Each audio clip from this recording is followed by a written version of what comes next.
ಕೊಪ್ಪಳದಲ್ಲಿ ಹೆಚ್ಚಾಯಿತು ಸರಗಳ್ಳರ ಹಾವಳಿ. ಒಂಟಿ ಮಹಿಳೆಯರೇ ಇವರ ಟಾರ್ಗೆಟ್.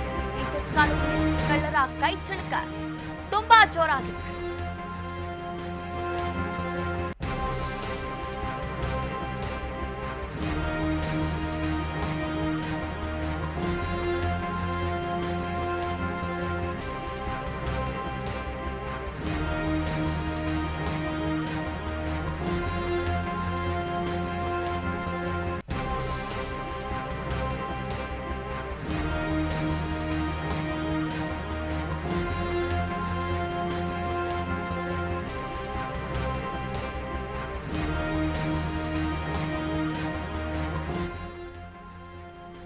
ಕೊಪ್ಪಳದಲ್ಲಿ ಸರಗಳ್ಳತನ ಹಾವಳಿ ಹೆಚ್ಚಾಗಿದೆ. ಒಂಟಿ ಮಹಿಳೆಯರೇ ಇವರ ಟಾರ್ಗೆಟ್ ಆಗಿದ್ದಾರೆ. ಇನ್ನ ಕೊಪ್ಪಳದ ಟೀಚರ್ಸ್ ಕಾಲೋನಿಯಲ್ಲಿ ಕಳ್ಳರ ಕೈ ಚಳಕ ಬಲು ಜೋರಾಗಿರುವಂತದ್ದು.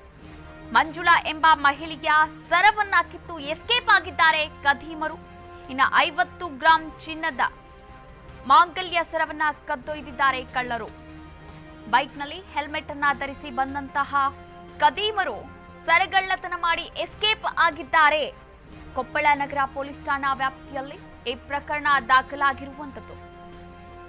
ಕೊಪ್ಪಳದಲ್ಲಿ ಒಂಟಿ ಮಹಿಳೆಯೊಬ್ಬರು ಸರ ಕಳ್ಳತನವಾಗಿರುವಂತಹ ಘಟನೆ ನಡೆದಿದೆ. ಇನ್ನು ಕೊಪ್ಪಳದ ಟೀಚರ್ಸ್ ಕಾಲೋನಿಯಲ್ಲಿ ಕಳೆದ ಕೆಲ ದಿನಗಳಿಂದ ಕೊಪ್ಪಳ ನಗರದಲ್ಲಿ ಸರಗಳ್ಳರ ಹಾವಳಿ ಕೂಡ ಹೆಚ್ಚಾಗಿದೆ ಅಂತಾನೆ ಹೇಳ್ಬೋದು. ಒಂಟಿಯಾಗಿ ಇರ್ತಕ್ಕಂಥ ಮಹಿಳೆಯರನ್ನ ಟಾರ್ಗೆಟ್ ಮಾಡಿ ಸರಗಳ್ಳತನ ಮಾಡಲಾಗ್ತಾ ಇದೆ. ಕೊಪ್ಪಳ ನಗರದ ಟೀಚರ್ಸ್ ಕಾಲೋನಿಯಲ್ಲೂ ಕೂಡ ಮತ್ತೊಂದು ಸರಗಳ್ಳತನವಾಗಿರುವಂಥದ್ದು ನೀವು ಕೂಡ ದೃಶ್ಯಾವಳಿಗಳಲ್ಲಿ ಗಮನಿಸ್ತಾ ಇರಬಹುದು. ಇನ್ನು ಮಾಂಗಲ್ಯ ಮಾತ್ರ ಇರುವಂಥದ್ದು ಸರ ಕಳ್ಳತನ ಮಾಡಿಕೊಂಡು ಎಸ್ಕೇಪ್ ಆಗಿದ್ದಾರೆ. ಬೈಕ್ನಲ್ಲಿ ಹೆಲ್ಮೆಟ್ ಅನ್ನ ಧರಿಸಿ ಬಂದಂತಹ ಕದೀಮರು. ಇನ್ನು ಮಂಜುಳಾ ಹಿರೇಮಠ ಎನ್ನುವ ಮಹಿಳೆಯ ಕತ್ತಲ್ಲಿದ್ದಂತಹ ಮಾಂಗಲ್ಯ ಸರವನ್ನ ಕಿತ್ತುಕೊಂಡು ಕಳ್ಳರು ಪರಾರಿಯಾಗಿದ್ದಾರೆ. ಮಂಜುಳಾ ಮನೆ ಮುಂದೆ ನಿಂತಿದ್ದಂತಹ ವೇಳೆ ಬೈಕ್ನಲ್ಲಿದ್ದಂತಹ ಕಳ್ಳರು ಮಂಜುಳಾ ಕತ್ತಿನಲ್ಲಿದ್ದಂತಹ 50 ಗ್ರಾಂ ಚಿನ್ನದ ಮಾಂಗಲ್ಯ ಸರವನ್ನ ಕಸಿದುಕೊಂಡು ಎಸ್ಕೇಪ್ ಆಗಿದ್ದಾರೆ. ಇನ್ನು ಕೊಪ್ಪಳ ನಗರ ಪೊಲೀಸ್ ಠಾಣಾ ವ್ಯಾಪ್ತಿಯಲ್ಲಿ ಈ ಘಟನೆ ನಡೆದಿದೆ. ಪ್ರಕರಣ ಕೂಡ ದಾಖಲಾಗಿದೆ.